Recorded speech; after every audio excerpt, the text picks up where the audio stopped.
মাতিয়াস সোলে, আর্জেন্টিনার 21 বছর বয়সী তরুণ ফুটবলার। ক্লাব রোমাতে দিবালার পাশে নিজেকে গড়ে তুলছেন।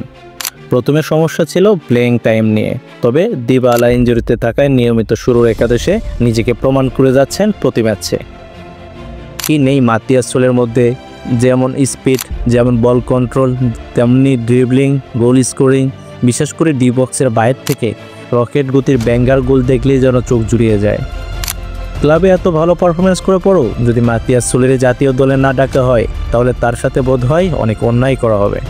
তাই স্ক্যালোনি স্যারের উচিত সোলেরে রেগুলার স্কোয়াডে রাখা, যেন অভিজ্ঞদের পাশে থেকে কিছু অভিজ্ঞতা অর্জন করতে পারে।